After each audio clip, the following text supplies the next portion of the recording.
जी, कांग्रेस के समय में संविधान की क्या स्थिति थी, लोगों के अधिकार की स्थिति क्या थी, ये मैं जरा इनको पूछना चाहता हूं। अगर संविधान इतना महत्वपूर्ण है जो हम मानते हैं, अगर आप मानते होते तो जम्मू कश्मीर में हिंदुस्तान का संविधान लागू करने में आपको किसने रोका? इसी संविधान के दिए अधिकारों से जम्मू कश्मीर के मेरे भाइयों बहनों को वंचित रखने का पाप किसने किया था? और शशि जी, आप तो जम्मू कश्मीर के दामाद रहे हैं, अरे उन बेटियों की चिंता करते, आप संविधान की बात करते हो।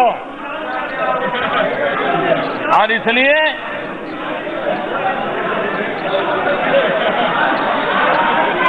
माननीय अध्यक्ष जी,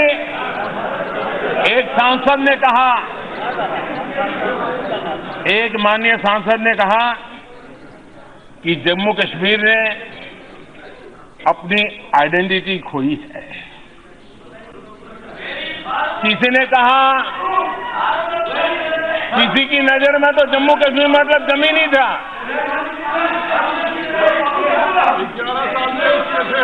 माननीय अध्यक्ष जी, कश्मीर में जिनको सिर्फ जमीन दिखती है, न उनको इस देश का कुछ अंदाज है, न और वो उनकी बौद्धिक दारिद्रता का परिचय करवाता है। कश्मीर ये भारत का मुकुटमणि है। कश्मीर ये भारत का मुकुटमणि है। माननीय अध्यक्ष जी, कश्मीर की आइडेंटिटी बम, बंदूक और अलगाववाद बना दी गई थी। 19 जनवरी 1990 जो लोग आइडेंटिटी की बात करते हैं, 19 जनवरी 1990 वो काली रात, उसी दिन कुछ लोगों ने कश्मीर की आइडेंटिटी को दफना दिया था।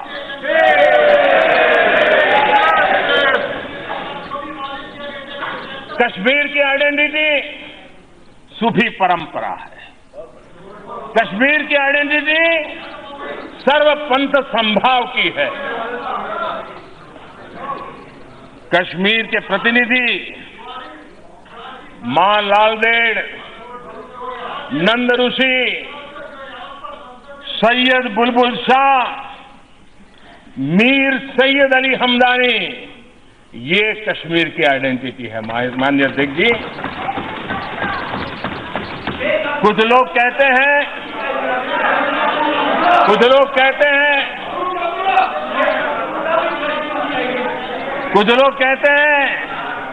आर्टिकल 370 हटाने के बाद आग लग जाएगी।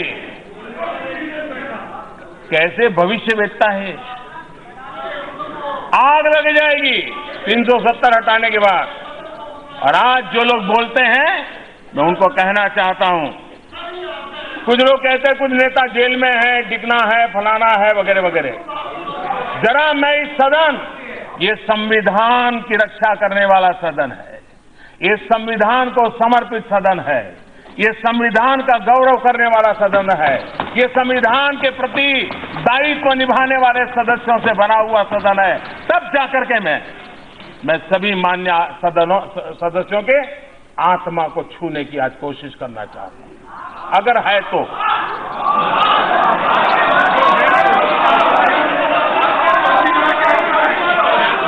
माननीय अध्यक्ष जी,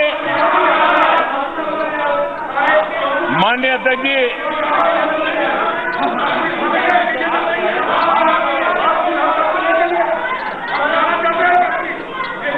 माननीय अध्यक्ष जी, महबूबा मुफ्ती जी ने 5 अगस्त को क्या कहा था? महबूबा मुफ्ती जी ने कहा था, और संविधान को समर्पित लोग जरा ध्यान से सुने। महबूबा मुफ्ती जी ने कहा था, भारत ने ये शब्द बड़े गंभीर है। उन्होंने कहा था भारत ने कश्मीर के साथ धोखा किया है। हमने जिस देश के साथ रहने का फैसला किया था उसने हमें धोखा दिया है। ऐसा लगता है कि हमने 1947 में गलत चुनाव कर लिया था। क्या ये संविधान को मानने वाले लोग इस प्रकार की भाषा को स्वीकार कर सकते हैं? क्या उनकी वकालत करते हो? उनका अनुमोदन करते हो? उसी प्रकार से श्रीमान उमर अब्दुल्ला जी ने कहा था, उन्होंने कहा था आर्टिकल 370 को हटाना, आर्टिकल 370 को हटाना।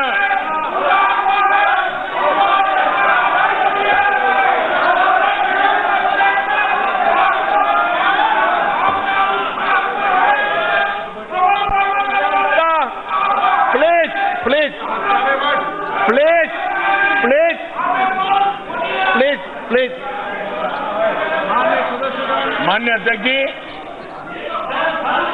उमर अब्दुल्ला जी ने कहा था कि आर्टिकल 370 को हटाना ऐसा भूकंप लाएगा कि कश्मीर भारत से अलग हो जाएगा। माननीय अध्यक्ष जी, फारूक अब्दुल्ला जी ने कहा था, फारूक अब्दुल्ला जी ने कहा था 370 का हटाया जाना कश्मीर के लोगों की आजादी का मार्ग प्रशस्त करेगा। अगर 370 हटाई गई तो भारत का झंडा फहराने वाला कश्मीर में कोई नहीं बचेगा। क्या इस भाषा से, इस भावना से क्या हिंदुस्तान के संविधान को समर्पित कोई भी व्यक्ति इसको स्वीकार कर सकता है? क्या इसे सहमत हो सकता है? क्या मैं ये बात उनके लिए कह रहा हूं जिनकी आत्मा है।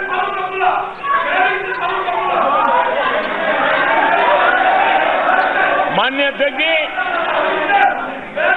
ये वो लोग हैं, माननीय अध्यक्ष जी, ये वो लोग हैं जिनको कश्मीर की आवाम पे भरोसा नहीं है और इसलिए ऐसी भाषा बोलते हैं।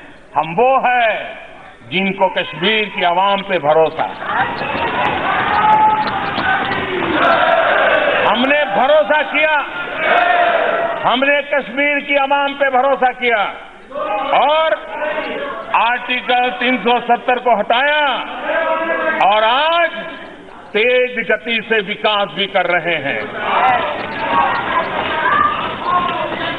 और इस देश के किसी भी क्षेत्र के हालात बिगाड़ने की मंजूरी नहीं दी जा सकती, चाहे वो कश्मीर हो, चाहे नॉर्थ ईस्ट हो, चाहे केरल हो, कोई भी इजाजत नहीं दी जा सकती।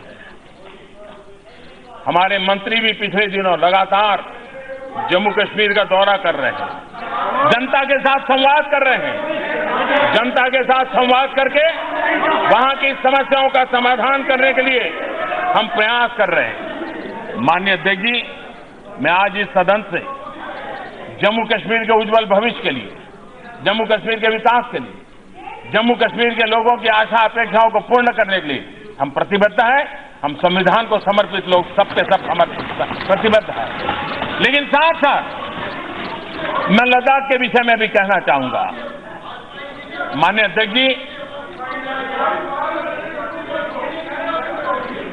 हमारे देश में सिक्किम एक ऐसा प्रदेश है जिसने अपने आप को एक ऑर्गेनिक स्टेट के रूप में उसने अपनी पहचान बनाई है और एक प्रकार से देश के कई राज्यों को सिक्किम जैसे छोटे राज्य ने प्रेरणा दी है।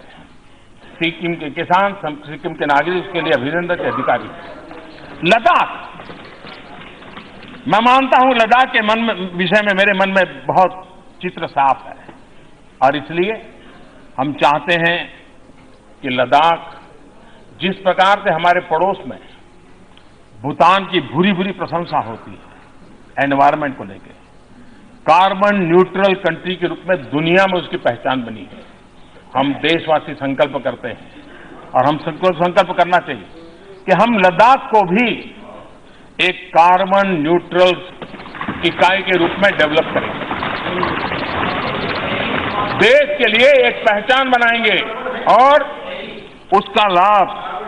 उसका लाभ आने वाली पीढ़ियों को एक मॉडल के रूप में मिलेगा, ऐसा मुझे पूरा विश्वास है।